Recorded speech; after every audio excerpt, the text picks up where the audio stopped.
이 시간에는 전반부 우리 영시 형제님의 성령의 충일 이어서 이제 사도 베드로의 첫 번째 메시지에 관해서 함께 좀 나누기를 원합니다. 제자들이 10일 동안 이러한 예비를 됨을 통해서 그들이 한마음 한뜻 안에서 10일 동안 전적으로 기도하였죠. 그 결과 오순절날 요엘서에서 약속하신 그대로, 또 주님께서 누가복음 24장에서 언급하신 그대로 그 영께서 그리스도의 몸 위에 이렇게 부어지는 것을 지난 시간에 살펴보았습니다. 자, 이제 베드로가 일어나서 이러한 성령의 경륜적인 충일에 대해서 또 설명을 하고, 이어서 그리스도의 어떠함에 대해서 또 전파하는 것을 보게 됩니다. 그 이어서 성령이란 감동을 받은 사람들에게 회개하고 침례를 받아서 구원받으라고 언급을 하고, 그 결과 이 땅에 교회가 최초로 예루살렘에 산출되어서 놀라운 교회 생활이 이 땅에서 시작되는 것을 우리가 발견하게 됩니다. 사실 이 개혁의 첫 번째 로마 숫자 1번을 보시면 베드로가 전파한 이 첫 번째 이 메시지는 그가 천국 문을 열기 위해서 첫 번째 열쇠를 사용한 것이라고 말하고 있습니다. 이 마태복음 16장 16절에서 베드로가 주님께서 그리스도이시고 살아계신 하나님의 아들이시라는 놀라운 이상을 본 이후에 주님께서 그대에게 천국 열쇠들을 준다고 말씀하셨죠. 이 단수가 아닌 복수 열쇠들입니다. 우리가 신약이라는 말씀들을 볼 때 베드로에게 주어진 열쇠는 총 몇 개였습니까? 두 개였습니다. 그죠? 두 개. 첫 번째 그 열쇠를 사용한 것이 바로 오늘 이 시간에 다루게 될 14절부터 41절까지의 베드로의 첫 번째 말씀을 통해서 이 첫 번째 열쇠가 사용된 것을 우리가 알 수가 있습니다. 이 첫 번째 열쇠를 사용함을 통해서 바로 베드로는 유대인 믿는 이들을 하나님의 왕국 안으로 이끄는 문을 열어주었습니다. 두 번째 열쇠는 언제 사용됐을까요? 사도행전 10장에서 바로 이방인 고넬료의 집에서 그 열쇠를 사용하여서 이방인 믿는 이들이 하나님의 왕국, 천국 안으로 들어올 수 있는 문을 열어주었습니다. 바울도 아닌, 요한도 아닌 베드로를 통해서 유대인 믿는 이들과 이방인 믿는 이들이 하나님의 왕국 안으로 들어오는 이러한 문이 열리게 하신 것에 대하여 감사합니다. 먼저 첫 번째 이 베드로의 메시지에서 가장 먼저 언급하는 것은 바로 앞부분에서 다루어진 성령의 경륜적인 충일에 대해서 아주 분명하게 설명을 해주고 있습니다. 14절에 보면은 베드로가 11 사도와 함께 서서 소리를 높여 그들에게 말하였습니다. 유대인 여러분, 그리고 온 예루살렘 주민 여러분, 이 일을 여러분에게 알려드리겠으니 내가 하는 말에 귀를 기울이십시오. 지금은 제3시인이 여러분이 생각하는 것처럼 이 사람들은 술 취한 것이 아닙니다. 유대인들이 저 사람들이 지금 막 방언도 하고 막 하니까 저 사람들이 지금 대낮부터 술에 취했다 하니까 바울이 그게 아닙니다. 술 취한 것이 아닙니다. 그러고 나서 16절에 막 이야기를 하고 있죠. 이것은 신원자 요엘을 통하여 말씀하신 것입니다. 하나님께서 마지막 때에 내가 내 영을 모든 육체 위에 부어줄 것이다. 그래서 너희의 아들, 딸들은 예언할 것이고 너희의 젊은이들은 이상을 볼 것이며 너희의 노인들은 꿈을 꿀 것이다. 사실상 이 성령의 경륜적인 이러한 충일, 그 성령의 침례는 구약의 요엘서 2장 28절부터 32절까지 해서 이미 예언되어 있었습니다. 그 말씀을 지금 베드로가 인용을 하고 있는 것이죠. 여기에 하나님께서 마지막 때에 내 영을 모든 육체 위에 부어진다고 말씀하고 계십니다. 이 예언의 성취죠. 근데 여기서 마지막 때라는 것은, 이 마지막 때라는 것은 언제일까요? 네?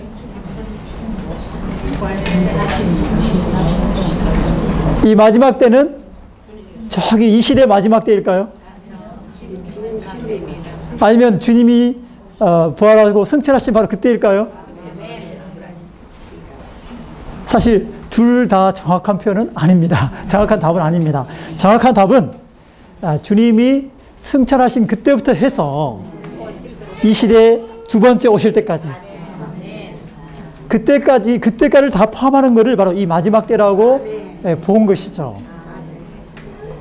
그래서 이 마지막 때에 하나님께서 그분의 영을 모든 육체 위에 부어주신다고 약속하셨고, 오순절날 실제적으로 그것이 성취되었습니다. 모든 육체 위에.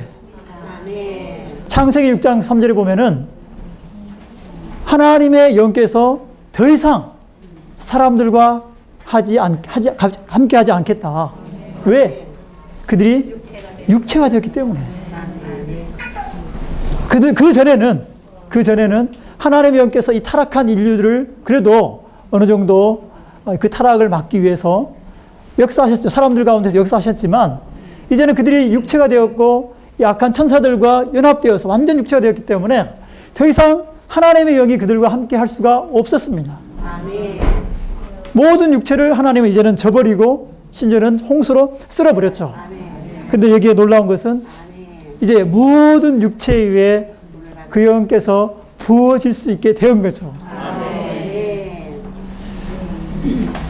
그 결과 아들, 딸들은 예언할 것이고, 청년들은 이상을 보고, 노인들은 꿈을 꿀 것이라고 말하고 있습니다.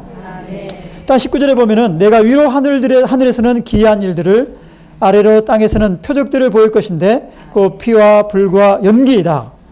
주님의 크고 영광스러운 날이 오기 전에 해가 변하여 어둠이 되고 달이 변하여 피가 될 것이다. 19절, 20절을 읽어보면은 이 광경은 언제 광경일까요? 사실 대환란 그 시기에 이루어질 초자연적인 재앙을 가리키고 있는 것이죠. 그러므로 이 마지막 때라는 것은 주님이 승천하신 그때부터 두 번째 오시는 대환란 마지막 시기까지를 포함하고 있는 것이죠. 근데 주님께서 이 영을 부어짐에 있어서, 특별히 이스라엘 백성들을 구원하기 위해서 그 영을 부어짐에 있어서 요엘서 2장에서는 주님께서 이른 비와 늦은 비를 내려준다고 말씀하셨어요.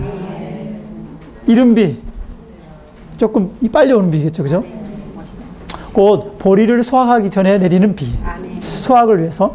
그 다음에 늦은 비는 봄에 씨를 뿌리기 전에 내리는 비, 늦은 비죠. 근데 이른 비와 늦은 비를 이스라엘 백성들에게 내려주신다 하셨는데, 이른 비는 바로 두 단계로 나눠질 수가 있습니다.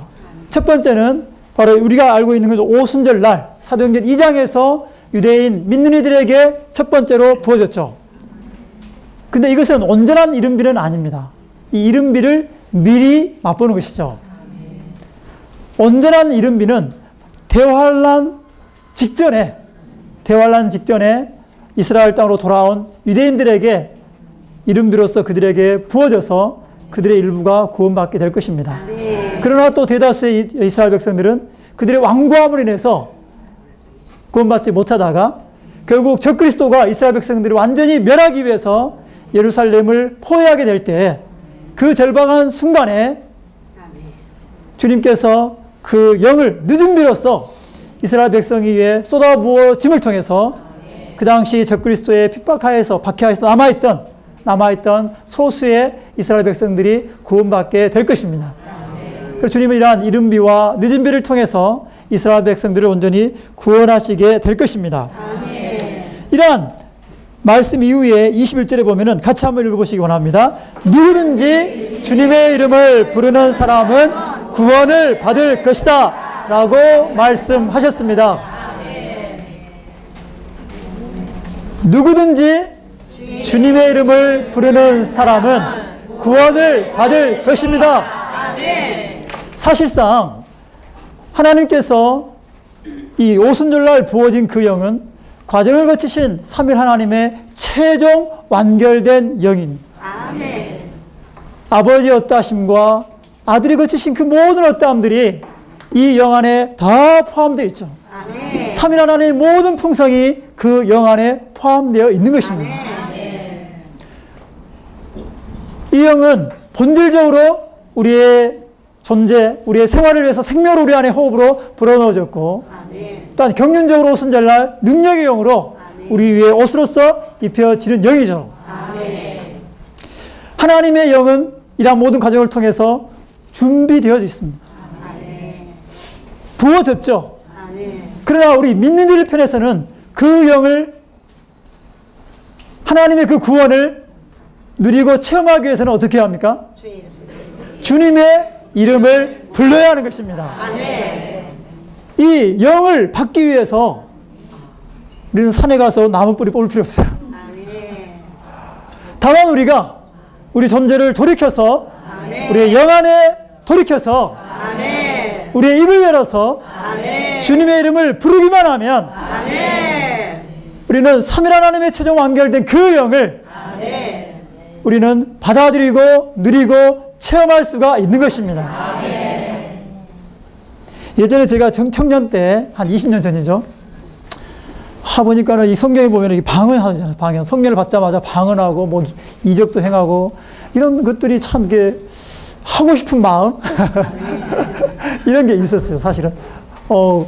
그래서 나도 좀 방언을 좀 받아봤으면 좋겠다. 뭔가 이 성령이 확 임해가지고 불같이 좀 임해서 내 존재가 완전히 바뀌고 막 이렇게 뭔가 활발하고 복음도 아주 능력 있게 전하고 뭔가 그런 아주 생생한 살아있는 그리스도인이 됐으면 좋겠다. 그래서 이제 옛날 형제들하고 어떤 기도원에 가서 이렇게 기도하고 했는데 사실은 크게 역사가 없더라고요. 사실 제가 가덕도 기도원에 가가지고 며칠 이렇게 금식하고 했는데도 별 느낌도 없고 별 변화가 없는 거예요.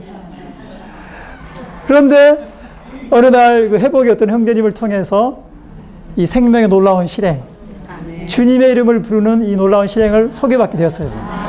그때는 반신반의했죠. 설마 내가 이 주님의 이름 뭐 몇 번 부른다고 무슨 이때까지 내가 미지근하고 별 이렇게 뜨거운 것도 없었는데 무슨 뭐 큰 변화가 있겠나. 네, 그랬었는데 어느 날 이제 형제들하고 함께 무척산 기도원에 가서 기도를 하게 됐어요. 개인적으로 흩어져서 기도를 하는데 처음에는 막 이런 기도 저런 기도 막 죄를 자백하고 막 이런 기도 저런 기도 하다가 아무 느낌도 없고 그래서 그때 마치 그 형제님의 그 한마디가 딱 생각이 나는 거예요. 주님의 이름을 한번 불러봐야 되겠다. 그래서 모든 거 다 내려놓고 계속 이제 주님의 이름을 부르기 시작한 거예요. 10분, 20분, 30분 주님의 이름을 불렀습니다. 그럴 때 완전히 뒤집어졌어요. 제 생애 처음으로, 그러니까 제가 처음 주님을 만난 그때 이후로 정말 저는 이 안에서 불타오르는 뭔가를 처음으로 느꼈어요. 이건 정말 제 실제입니다. 이 주님의 이름을 부름으로 우리가 이러한 성령의 이러한 놀라운 침례를 체험하고 누리는 것은 교리나 어떤 가르침이 아니에요. 이거는 실제입니다. 사실 여기 모두 모이신 분들께서 다 이러한 부분들을 체험하지 않으셨습니까? 혹시라도 그러한 부분들을 체험하지 못하신 분이 계시다면 돌아가셔서 정말 제 말대로 정말 주님의 이름을 30분 동안 정말 불러보기를 원합니다. 여기서 이 주님의 이름을 부른다 할 때 이 부르다의 이 헬라어는 에피칼레오, 들리도록 크게 부르는 겁니다.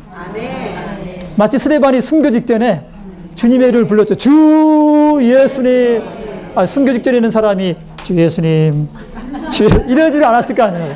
정말 절박하게 주 예수님 이렇게 불렀지 않았겠어요? 이와 같이 크게 들리는 방식으로 부르는 것입니다. 이러한 주님의 이름을 부른다면 또 놀라운 이러한 경륜적인 영에 우리는 충의를 체험하고 누릴 수가 있는 거예요. 구원받을 수가 있는 것입니다. 사실 주님의 이름을 부르는 것은 신약의 실행만이 아니었죠. 사실 인류의 제3대인 에노스부터 주님의 이름을 불렀습니다. 에노스 이름의 뜻이 무엇이죠? 깨어지기 쉬운, 약한, 부서지기 쉬운. 우리는 유리와 같이 부서지기 쉬운 자들입니다. 그렇지 않습니까? 그러면 우리는 어떻게 해야 합니까? 주님의 이름을 불러야 합니다. 자신을 바라보면 바라볼수록 비참할 뿐이에요. 환경을 바라볼수록 더 사망입니다. 우리 자신의 상태, 주변의 환경 다 잊어버리고 다만 우리의 마음을 주님께 향하고 우리 영을 사용하여서 주님의 이름을 마음껏 부르기를 원합니다. 주 예수님, 주 예수님, 주 예수님. 사실 메시지 안 하고 1시간 동안 좀 불러보고 싶네요.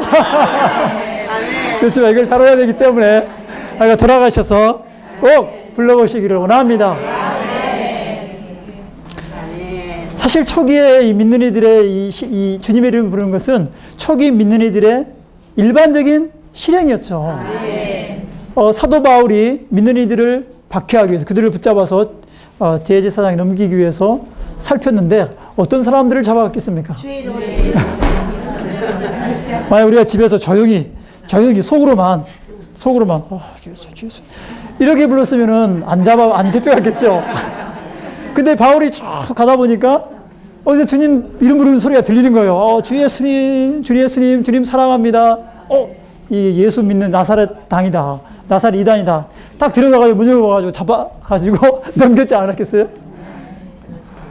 할렐루야! 제가 우리 주님의 이름을 부른 자 되기 원합니다. 심지어는 길거리에 들리도록. 근데 이 부분은 좀 조심해야 돼요. 너무 우리가 아파트에서 주민들에게 피해가 줄 정도로까지 그러하는 부분은 좀 절제를 해야 되겠죠. 하여간 최소한 피해를 주지 않는 범위 내에서 우리 주님의 이름을 부를 수 있기를 원합니다. 역대 모든 믿는 이들이 이러한 건강한 실행을 통해서 주님의 풍성을 맛보고 주님을 누린 걸 볼 수가 있어요. 이 보면은 이사야 12장 3절과 4절 보면은 우리가 찬송 불렀죠. 구원의 우물들에서 물을 기르려다. 기쁨으로 기르려다. 근데 그 기쁨으로 우물에서 물을 깃기 위한 방법이 무엇인가요? 주님의 이름을 부르는 것입니다. 짜증 나실 때 많잖아요. 그럴 때 어떻게 합니까? 주 예수님, 주 예수님. 정말 우리가 진심으로 주님을 부른다면 모든 짜증이 다 날아가고 우리 안에 기쁨이 가득하게 될 것입니다. 또한 에레미야 3장 50, 56절 보면은 내가 심히 깊은 구덩이에서 주님의 이름을 불렀나이다. 그러고 나서 뭐라고 그러냐면은 이제 나의 탄식과 부르짖음에 주의 귀를 가리우지 마옵소서. 그래서 탄식과 부르짖음이 나오는데 이 탄식이 영어에 찾아보면은 호흡입니다. 호흡. 그러므로 예레미야는 주님의 이름을 부름으로 그 깊은 구덩이에서 주님을 호흡하여 드린 것입니다. 주님은 우리가 마실 수 있는 구원의 샘물이실 뿐만 아니라 생수실 뿐만 아니라 또 우리가 호흡할 수 있는 하늘에 속한 공기이십니다.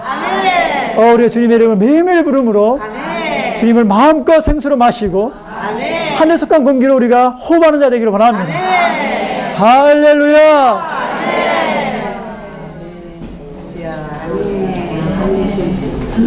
이것은 요엘서에서 하나님이 약속하신 것이죠.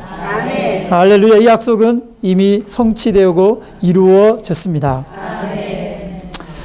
로마서 2번 두 번째 이제 베드로의 메시지에서 두 번째 부분은 같이 한번 읽어보시겠습니까? 일하시고 죽으시고 부활하시고 승천하신 예수님을 증언함. 예. 이 베드로의 메시지의 주된 초점은 어떤 이적이나 기사나 방언이 아닙니다. 바로 하나님에 의해서 구주로 정해지신 한 인격, 바로 하나님이자 사람이신 예수 그리스도이셨습니다. 그의 메시지의 내용은 바로 이 놀라운 그리스도이셨죠. 특별히 이 그리스도는 바로 그 일을 통해서 그분의 이 땅에서 일한 여러 가지 일들을 통해서 바로 그분은 확증되셨어요. 하나님에 의해서 시험 받으셔서 입증되시고 인정되시고 확증되셨습니다. 어떠한 분으로요? 바로 구주로. 네. 두 번째, 이 그리스도의 두 번째 과정은 바로 하나님의 의결대로 미리 하신 바에 따른 그분의 죽음이었습니다. 그분의 죽음.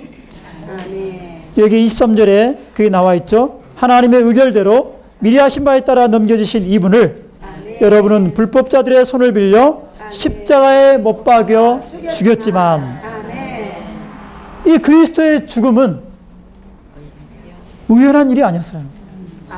이 일은 하나님의 의결대로 된 것이었습니다.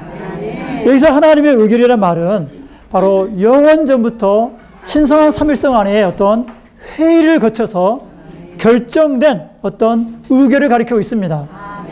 그 결정에 의하면 바로 삼일성의 두 번째 분께서 바로 타락한 인류를 하나님의 선민을 구속하기 위해서 죽으실 것을 결정하신 것입니다. 그러므로 그분은 하나님께서 미리 아신 바에 따라서 바로 십자가에 넘겨주셨고 십자가 못 박혀 죽임을 당하셨습니다. 또한 이분은 불법자들의 손에 의해서 십자가에 넘겨주셨죠. 여기 불법자들은 누구일까요?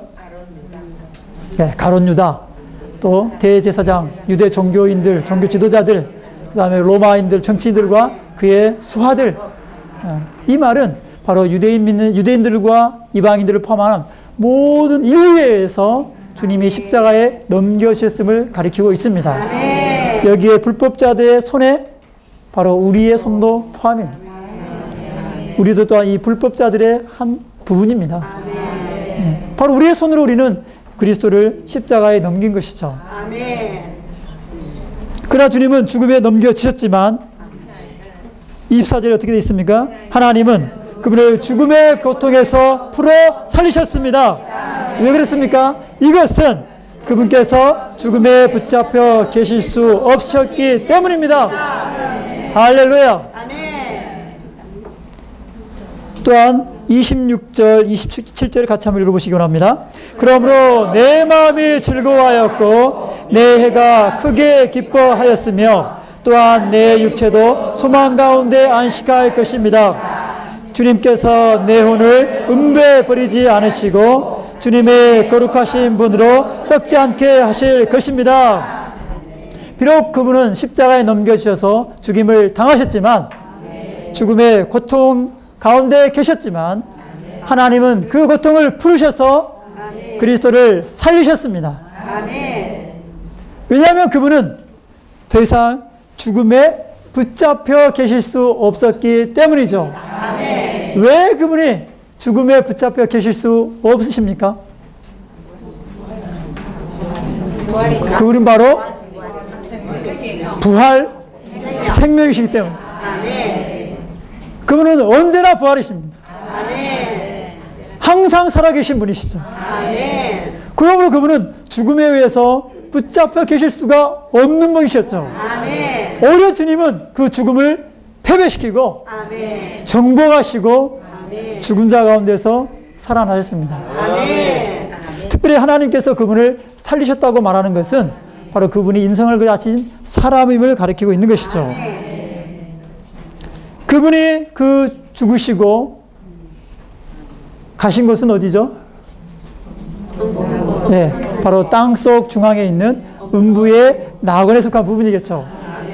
그 음부에 계시는 동안에 26절에 보면은 그분의 마음이 즐거웠어요. 죽음의 고통 가운데 있는데도, 음부 가운데 있는데도 그분의 마음은 즐거우셨어요. 또한 그분의 혀가 어떻게 됐습니까? 크게 기뻐하였다. 이 각주에 보면은 이 혀는 영광이고 이 영광은 그분의 혼이라고 이야기하거든요. 그분의 혼은 또한 크게 기뻐하셨어요. 그리고 뿐만 아니라 그 육체 또한 소망 가운데, 무덤 가운데서 안식 가운데 있었습니다. 하나님을 신뢰함으로. 하나님께서 그분을 다시 살리실 것을 확신하고 신뢰했기 때문에 그분의 혼은 음부 가운데서도 즐거워하고 기뻐하실 수 있었고 그분의 이 육신의 몸도 무덤 가운데서 안식 가운데 거하실 수가 있었습니다. 그러므로 하나님께서 그분의 혼을 음부에 버리지 않으시고 주님의 거룩한 분이신 그분을 썩지 않게 하셨습니다. 무덤에서 그 몸이 썩지 않게 하셨죠. 다음 28절 보면 다시 한번 읽어보죠. 주님께서 생명의 길을 나에게 알려주셨으니 주님의 얼굴로 나에게 기쁨이 충만하게 하실 것입니다. 하나님께서 그분에게 생명의 길을 알려주셨습니다. 그 죽음 안에 죽음에서 부활하는 이끌리는 놀라운 길을 보여주신 것이죠. 32절 읽어보기 원합니다. 이 예수님을 하나님께서 살리셨으며 우리 모두가 이 일의 증인들입니다. 할렐루야. 하나님께서 그리스도를 살리셨고 예수님을 살리셨고 우리 모두가 이 일의 증인들입니다. 오늘날 주님은 살아나셨고 항상 살아계시는 분이십니다. 이 놀라운 분은 우리는 그분을 만났죠. 이제 우리 모두는 이러한 부활하신 그리스도의 살아있는 증인들입니다. 다만 우리는 부활한 그리스도를 다만 가르치거나 하는 것이 아니라 우리는 증인들로서 그분을 간증하는 것입니다. 증언하는 것입니다. 이러한 시본에 보면 그분의 그 부활이 하나님께서 그분을 메시아로 인정하심이라고 말하고 있습니다. 곧 그리스도께서 하나님의 영원한 위임을 수행하도록 하나님에 의해 기름 부음 받고 임명되신 분이라는 것을 선포하는 것이죠. 자, 이제 33절부터 36절은 바로 그리스도의 승천에 관해서 바울이 이야기를 하고 있습니다. 같이 한번 읽어보시겠습니다. 그러므로 예수님께서 하나님 오른편으로 높아지시고 약속하신 성령을 아버지께 받으셔서 여러분이 지금 보고 듣는 성령을 부어주셨습니다. 다윗은 하늘에 올라가지 못했습니다. 그러나 그는 말하였습니다. 주님께서 내 주님께 내가 너의 원수들을 너의 발받침대로 둘 때까지 내 오른편에 앉아 있으라 라고 말씀하셨습니다. 그러므로 이스라엘 온 집은 확실히 알아두십시오. 여러분이 십자가에 못 박은 이 예수님을 하나님께서 주님과 그리스도가 되게 하셨습니다. 온 이스라엘 집은 확실히 알아두십시오. 여러분이 십자가에 못 박은 이 예수님을 하나님께서 주님과 그리스도가 되게 하셨습니다. 부활하신 이 그리스도는 부활하신 날 저녁에 비밀스러운 방식으로 부활하신 날 아침에 비밀스러운 방식으로 하나님께 아버지께 승천을 하셨죠. 또한 그 이후로 40일 후에 감난산에서 제자들이 보는 앞에서 구름을 타고 공개적으로 하늘로 승천하셨습니다. 그러므로 계시록 4장을 볼 때 요한이 하늘에 속한 보좌의 광경을 보았는데 그 보좌 앞에 무엇이 있었습니까? 어떤 분이 계셨죠? 어린 양이 있었죠. 갓 죽임을 당한 어린 양이 있었죠. 바로 승천 안에 계신 하나님의 어린 양이신 그리스도를 그는 본 것입니다. 오늘날 그리스도는 승천 안에서 하나님 오른편에 앉아 계시죠. 오늘 그분은 승천 안에서 하늘에 속한 사역을 수행하고 계십니다. 놀라운 것은 그분이 승천하셨을 때 약속하신 성령을 아버지께 받으셨다고 말하고 있습니다. 사실상 그분은 이 땅에 육체되셨을 때 인상 안에 사람으로 존재하기 위해서 이미 본질적인 영을 가지고 이 땅에 태어나셨죠. 성령에 의해서 잉태되어서 이 땅에 태어나셨습니다. 본질적인 성령이 있었죠. 두 번째, 그분은 사역을 행하시기 전에 요한의 침례를 받고 나서 경륜적으로 그 영이 그분 위에 임하셨습니다. 그런데 여기에 또 그분은 이제 승천 안에서 약속하신 성령을 아버지께 받으셨다고 말하고 있습니다. 무엇을 위해서 받았을까요? 바로 몸에게 부어지기 위해서입니다. 이미 그분은 나를 그 경륜의 영으로 기름 부음을 받았지만 승천 안에서 이 약속하신 그 영을 받으셔서 이 땅에서의 하나님 그분의 하늘 속한 사역을 수행하는 할 수 있도록 그분의 제자들, 그분의 믿는 이들에게 부어지도록 이 땅에 오순절날 쏟아 부어 주신 것입니다. 또한 그분은 승천 안에서 바로 주님과 그리스도가 되셨습니다. 하나님으로 말한다면 그분은 영원히 주님이시죠. 우주 만물이 그분의 소유입니다. 그러나 인성 안에 사람으로 말한다면 그분은 죽고 부활과 승천을 통해서 그 인성이 하나님 안에 이끌림으로 그 인성 안에서 바로 주님으로 인정되신 것입니다. 모든 만물의 소유자가 되신 것이죠. 또한 그분은 이 땅에 오실 때부터 그리스도이셨습니다. 하나님의 기름 부음 받은 분이셨죠. 그러나 승천하에서 그분은 공개적으로 그리스도의 직임에 취임하신 것입니다. 대통령 선거에 뽑혔다 해서 대통령 직임을 수행하는 건 아니죠. 정식적으로 취임식을 거쳐야만 공식적인 대통령의 직임을 수행할 수 있는 것입니다. 그와 마찬가지로 주님은 승천 안에서 공식적으로 그리스도로서 취임을 하셔서 그분의 이러한 위임을, 신성한 위임을 이 땅 가운데서 수행하고 계시는 것입니다. 이 바울의 메시지, 베드로의 이러한 메시지는 전적으로 이러한 그리스도에 초점 맞춰져 있고 이 놀라운 이 그리스도를 그는 전파했습니다. 그 결과 예루살렘에 모여있던 수많은 유대인들이 어떻게 됐습니까? 감동을 받았죠. 37절 보면은 사람들이 이 말을 듣고 마음이 찔려서 베드로와 다른 사도들에게 형제 여러분, 우리가 이제 어떻게 해야 되겠습니까? 그때 바울이 분명하게 그들에게 말하였습니다. 같이 한번 읽어보실까요? 회개하십시오. 그리고 여러분은 각각 예수 그리스도의 이름 위에 침례를 받아 여러분의 죄들이 용서받도록 하십시오. 그러면 성령을 선물로 받을 것입니다. 여기에 회개의 동글뱅이 하셔야 되고, 두 번째는 침례 동글뱅이 하시고, 세 번째는 죄들의 용서 동글뱅이 하시고, 세 번째 마지막으로 성령의 동글뱅이 하셔야 되겠죠. 그들에게 권면합니다. 회개해야 한다. 회개는 무엇입니까? 돌이키는, 통회함으로 돌이키는 것입니다. 과거에 이러한 상황들에서 돌이키는 것이죠. 특별히 유대인들은 더욱더 회개할 필요가 있었죠. 왜? 그들은 사탄과 하나 되어서 그들에게 하나님이 보내신 구주를 못 받았기 때문에 그들은 더더욱 돌이켜야 했습니다. 특별히 또 이러한 죄들뿐만 아니라 그들의 이러한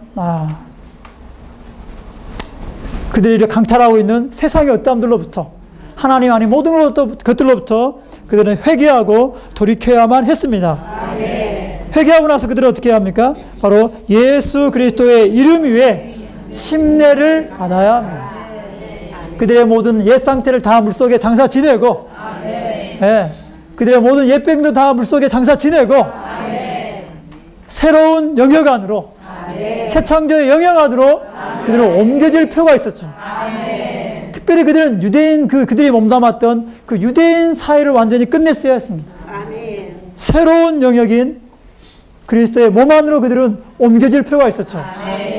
이 침례를 볼 때 우리는 바로 그리스도의 죽음 안으로 침례가 받는 것이고, 또한 그리스도 안으로 침례받는 것이고, 삼일 하나님 안으로 침례받는 것이고, 그 그리스도의 몸 안으로 침례받는 것입니다. 회개한 유대인들은 바로 이러한 침례를 통해서 그들의 유대 사회로부터 분별되어서 바로 교회인 그리스도의 몸 안으로 그들은 완전히 영역이 옮겨질 필요가 있었습니다. 그럴 때 그들은 그들의 죄들이 용서받고 성령을 선물로 받게 되는 것입니다. 여기서 성령은 다만 오순절에 임한 경륜적인 영을 포함할 뿐만 아니라 요한복음 20장 22절에 있는 본질적인 영을 다 포함하는 성령입니다. 그래서 이 약속은 여러분과 여러분의 자녀, 곧 유대인들이죠. 또 멀리 떨어져 있는 모든 사람, 곧 우리 하나님께서 부르시는 모든 사람, 곧 이방인들을 포함하는 모든 사람들에게 하신 약속입니다. 특별히 40절을 우리가 주의하기를 원합니다. 같이 한번 읽어보실까요? 베드로가 이 밖에도 많은 말로써 그들에게 엄숙히 증언하고 이 어그러진 세대에서 구원을 받으십시오 라고 권유하니, 이 어그러진 세대에서 구원을 받으십시오. 유죄 판결에서 구원 받으십시오, 영원한 멸망에서 구원 받으십시오 라고 하지 않았죠. 이 어그러진 세대에서 구원을 받아야 된다고 말하고 있습니다. 이 어그러진 세대는 무엇입니까? 바로 그 당시에 유대인들, 그들의 구주를 배척하고 아주 완고하고 완악한 그러한 유대인들. 갈라디아서 1장 4절 보면은 악한 이 시대라고 이야기했죠. 악한 이 세대. 그들은 아주 악한 세대였습니다. 하나님 보시기에 어그러진 그러한 세대였죠. 그럼 그러한 어그러진 그러한 세대에서 그들은 구원될 필요가 있었어요. 그 악한 유대 사회로부터, 유대 종교로부터 그들은 구출되어 나올 필요가 있었습니다. 어디로요?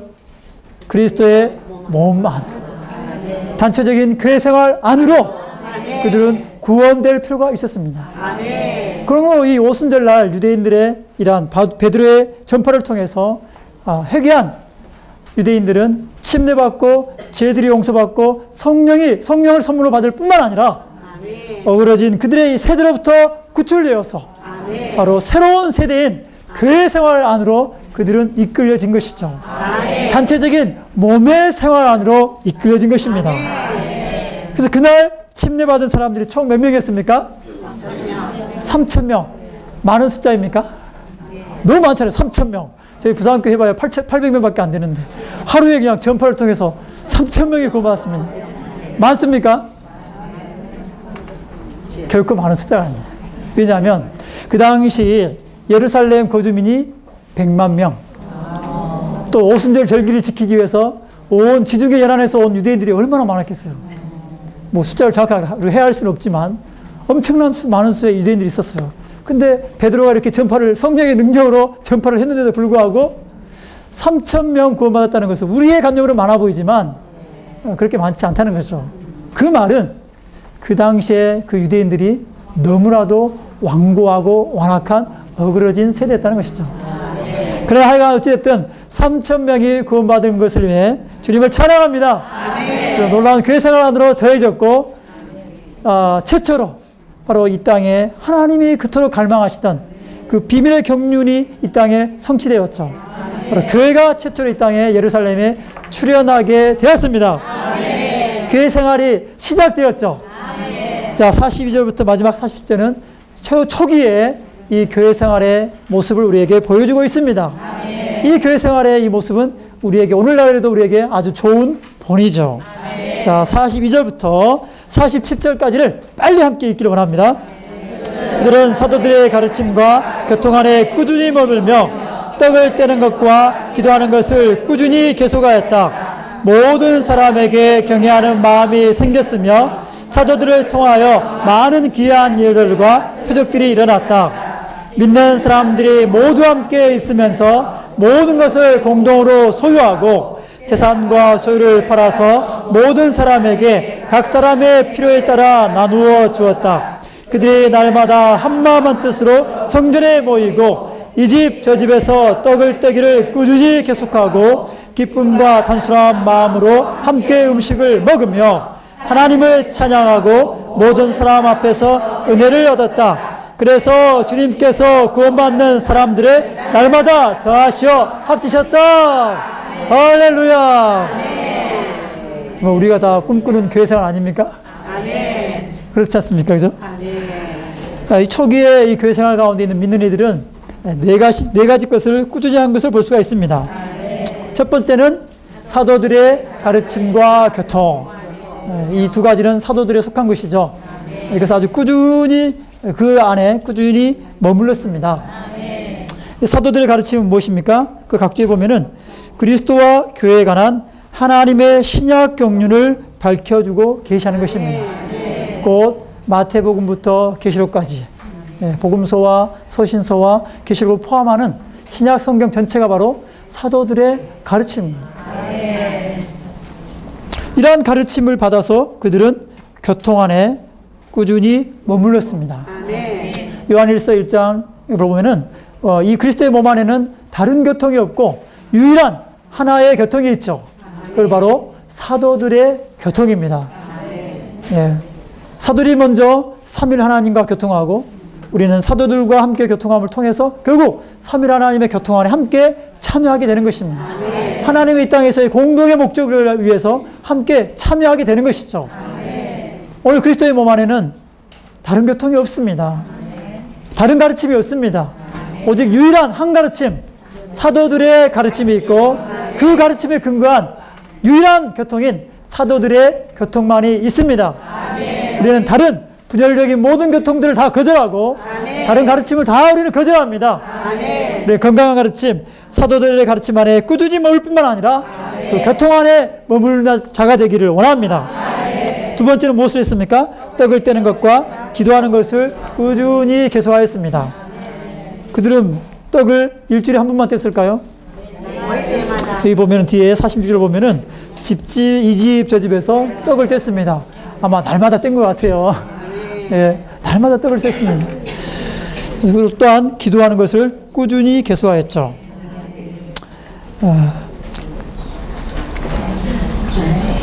44절과 45절에 보면은 이러한 그들이 교회 생활 시작 가운데 그들은 아주 좋은 실행을 갖고 있었죠. 그래서 모든 것을 함께 공동으로 소유했고 소유를 다 팔아서 또 각 사람의 필요에 따라서 나누어 주었습니다. 아주 아름다운 모습이죠. 그들이 어떤 탐욕과 이기심을 이긴 거고, 일단 이 땅에 이란 사람들을 사로잡는 물질적인 소유, 땅에 속한 소유를 그들은 정복하고 이긴 것입니다. 바로 하나님의 역동적인 구원의 결과이죠. 바로 그들이 하나님의 역동적인 구원을 체험하고 누린 그 표시와 증거가 바로 44절과 45절이라고 말할 수가 있을 것입니다. 그러고 나서 그들은 날마다 한마음 한뜻으로 성전에 모이고 이 집 저 집에서 떡을 떼기를 꾸준히 계속했습니다. 한마음 한뜻으로 날마다 일주일에 한 번 집회소에서 모이고가 아니고 날마다 성전에 모이고. 근데 사실 성전에 모이는 거는 이제 그 당시 유대인들이 좀 혼합된 상황 가운데 있었기 때문이죠. 사실 하나님은 성전과 그 안에 있는 모든 기구들, 제사장 체계를 다 버리셨죠. 너희 집이라고 하시면서 이미 복음서에서 다 버리셨습니다. 사실 성전에 모일 필요는 없었죠. 하여간 어찌됐든 그들은 모였습니다. 두 번째, 이 집 저 집에서, 이 집 저 집에서는 말은 집집마다 가정을 열어서 성도들이 함께 가정에서 모였습니다. 아주 놀라운 실행 아닙니까? 정말 우리는 우리의 가정을 열 필요가 있어요. 그래서 성도들을 초대해서 함께 이러한 말씀을 나누고 함께 음식을 나누고 정말 이러한 즐거운 교회 생활을 위해서 우리는 더 가정을 여는 자가 되기를 원합니다. 아직도 가정을 열지 않은 분이 계시다면 주님 앞에 우리 자신을 헌신함으로 우리는 기꺼이 여는 자가 되기를 원합니다. 집을 여는 것은 놀라운 실행이에요. 초대교회 믿는 이들은 이러한 교회 모임이 사실 다 가정에서 이루어졌죠. 거의 대부분 가정에 모여서 이루어졌었습니다. 그래서 우리는 우리의 가정 집회를 회복할 수 있기를 원합니다. 우리의 가정을 열고 또 우리는 새로 얻은 사람들의 가정을 열도록 격려함을 통해서 그들의 가정에도 또 이러한 가정 집회가 세워질 수 있기를 원합니다. 그리고 부산교회 모든 지역에서 이 집 저 집에서 날마다 떡을 떼고 음식을 나누고 이렇게 기쁨과 단순한 마음으로 함께 음식을 먹으며 하나님을 찬양하고 모든 사람 앞에서 은혜를 얻었다. 이러한 놀라운 간증이 우리 가운데 더 확산될 수 있기를 원합니다. 이렇게 될 때 이러한 매혹적인 교회 생활이 수많은 사람들을 끌어당긴 거예요. 그들 어떤 뭐 교회 생활을 합시다 뭐 이렇게 강요하지 않았죠. 그들은 아주 이렇게 달콤하고 즐겁고 행복한 기쁜 하나님을 찬양하고 은혜가 넘치는 그런 놀라운 교회 생활을 한 거예요. 그러한 생활의 결과 새로운 사람들이 날마다 하나님 주님께서 구원받는 사람들을 날마다 더하시어 합치셨습니다. 구원받은 사람들을 구원하려고 애쓸 필요가 없어요. 우리가 소그룹에서 집집마다 이러한 달콤한 생활을 누린다면 많은 사람들이 그러한 광경을 보고 매혹될 것이고 주님이 그러한 사람들을 구원받는 사람들을 더하셔서 합치게 되실 것입니다. 할렐루야. 그러므로 부활하신 그리스도께서 번식하고 증거하고 확장되시게 되실 것입니다. 할렐루야. 이러한 교회 생활 다 우리 꿈꾸지 않습니까? 정말 이러한 교회 생활이 우리의 실제가 되기를 원합니다. 주여, 우리가 이러한 교회 생활에 다 들어갈 수 있도록 우리가 다 헌신되게 하시고 우리의 가정을 다 열게 하소서. 주님을 찬양합니다.